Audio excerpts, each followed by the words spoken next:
Some houses become old. Others become remembered. And then there are places that people refuse to forget. For nearly 3 centuries, one farmhouse in Rhode Island has been surrounded by stories of death, fear, and something many believe never left. Because according to those who lived there, the house didn't just feel haunted. It felt aware. Welcome back, truth seekers, to Tales of the Divine and Damned. The Old Arnold Estate was built in the 1700s in the isolated countryside of Harrisville, Rhode Island, during a period when survival deepened heavily on land, labor, and family structure. Life in rural America at that time was physically demanding and deeply shaped by religion, superstition, and long stretches of isolation that affected entire communities psychologically as much as physically. The farmhouse itself stood surrounded by forests, stone walls, and open land, separated from the outside world in ways difficult to fully understand today. And isolation changes how fear develops. In crowded places, distractions dilute tension. But in remote environments, silence becomes unavoidable. Every creaking floorboard, every distant sound, every unexplained movement lingers longer than it should. And when generations of people experience fear in the same location over long periods of time, the atmosphere of that place begins to change, whether the cause is supernatural or not. Over the centuries, numerous deaths became associated with the estate and surrounding land. Some reflected the harsh realities of the era: illness, accidents, and difficult living conditions. But others contributed to a darker reputation that slowly formed around the property. Stories of tragedy, sudden deaths, and emotional suffering became attached to the house long before paranormal investigators or Hollywood films ever brought public attention to it. And what makes that important is not simply that people died there, because many old homes carry history of loss. What made the Arnold Estate different was the growing belief that something about the property itself retained those experiences. Not memories in the traditional sense, but a lingering emotional weight that never fully disappeared. Over time, locals stopped discussing the house as simply old or unfortunate, and began speaking about it as if something inside it had changed permanently. That reputation became far more widely known in the 1970s when the Perron family moved into the farmhouse, unaware of much of the history surrounding the property. At first, the home appeared quiet and ordinary, removed from the noise of modern life and surrounded by open countryside. But according to the family, that sense of calm did not last long after they settled inside the house. The experiences reportedly being subtle, which is what makes them more unsettling. Strange sounds echoed through rooms late at night. Doors moved unexpectedly.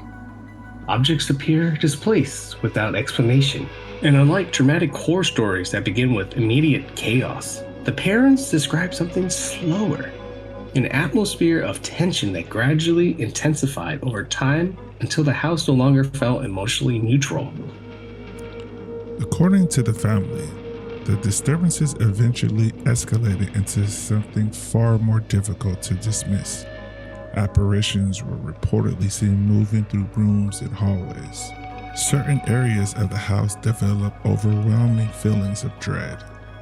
Sudden drops in temperatures, unexplained smells, and reoccurring sensations of being watched became part of the daily life inside the home. Whether paranormal or psychological, the effect was the same. The house itself no longer felt safe. And prolonged fear changes perception in ways people often underestimate. Once the human mind begins anticipating danger, every silence becomes heavier. Every shadow becomes suspicious. And every unexplained detail gains emotional power, which raises the central question surrounding the Conjuring House even now. Were the parents experiencing genuine paranormal activity? Or had the environment itself become psychologically overwhelming after generations of tragedy and fear became attached to the property? As the reports intensified, paranormal investigators Ed and Lorraine Warren eventually became involved with the case, bringing national attention to the house and helping transform it into one of the most famous haunted locations in American history. Their investigations introduced another layer to the story, because once a place becomes publicly associated with haunting, separating direct experience from expectations become increasingly difficult. And that may be the most unsettling part of all, because once enough people believe something is wrong with the location, the place itself changes meaning.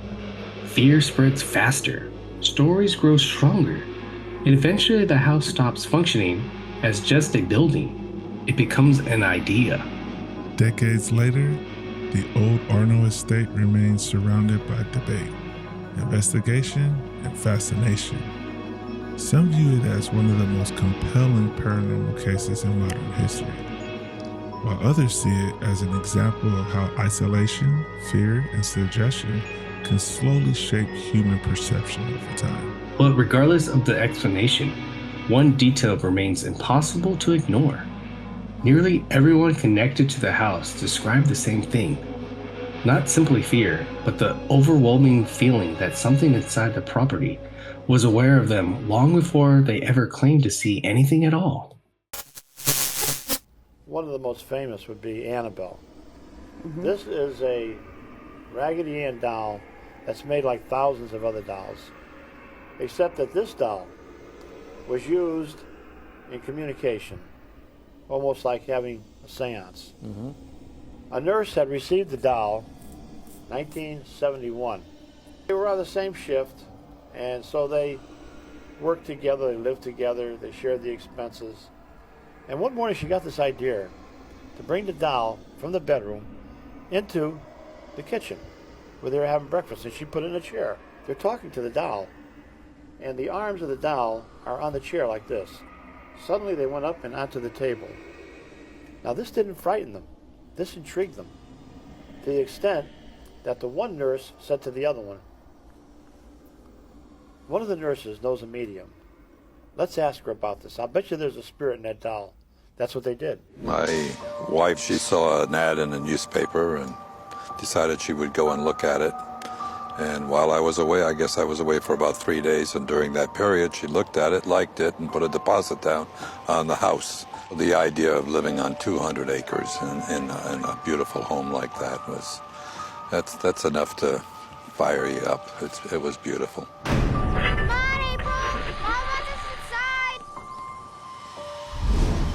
The day we moved into the house was very chaotic. We were trying to move out the previous owner while we were trying to move in a family of 7. So it was pretty chaotic. And I came running through from the kitchen to the front hallway and into what became our dining room, and there was this man standing there. And as children do, I was just like, okay, it's somebody, and I ran off to play. The house was straight out of the 30s or 40s. It had linoleum on the floor. There was no modern conveniences. The house was 110 feet long, and just walking it back and forth, walking the length of the house, unpacking and getting the children settled. My muscles of my legs started to hurt, and that was the beginning of the pain. It drained my mother's energy so severely that she would sleep in bed for like 2 years. She could hardly get out of bed. It caused her so much depression, too. Fear for her children, fear for herself. Terrible fear for us. I met one of the neighbors, and she said to me, when the Kenyans lived here, they left the lights burning in the house all the time, all day long, all night long. And I thought that was kind of strange. But we That was clarified for us by Mr. Keenan. He said, for the sake of the children, you should leave lights on at night. When you walk in a house that evil, you know that that house really had very, very, very, very bad vibes. In her day, she was the house of the county, you know, the one that you drive by and they're like, that was the first house. And that's what she was. And when the witch and all these ghosts moved in, they just slowly just chipped away at her, and like the cracks showed up and the veining and the darkness of the house. We started to absorb the karma of the house almost as through osmosis. We would hear the mournful, pitiful, sad weeping of children in the house. Lorraine came. She was very sweet. She was very gentle with the children, but she started to issue warnings to me. I knew the house was haunted. All I had to do was walk in it. We just had to find the source. My mother did an inordinate amount of historical research on the house. And the reason that she did was not only was she fascinated with the fact that we were living in a 1736 house, but she also knew by the time that we started to see multiple spirits in the house, she wanted to know who it was. And that's when we learned about Bathsheba Sherman. We wanted to get deeper into this case, yes. We definitely we went up there so many times to try to find the help, to really try to find it for them. But it was very sad. I told her about some of the things that had happened. I woke to the smell of smoke in my bedroom. And then there was Bathsheba. This is when she put the curse on me. What she said at the last of it is, next time we meet, ye too be dead. In that house, we had much happiness and many happy times together, but we had horrible things happen too. Logic tells you that something that is immaterial, that is a shadow, that's a mist, that's a wind that passes by you and lifts your hair, cannot really hurt you. I still feel threatened. I feel threatened. I don't know that I'll even be willing to see the film. In fact, I doubt very much that I will be willing to see the film for the same reason I'm unwilling to ever go back to the house, especially to ever go inside the house again. I never would. So now we turn to you, truth seekers. What do you believe people are truly experiencing inside the Conjuring House? Is it simply the psychological power of fear and expectation? Or can certain places absorb enough human emotion over time that they begin affecting the people who enter them?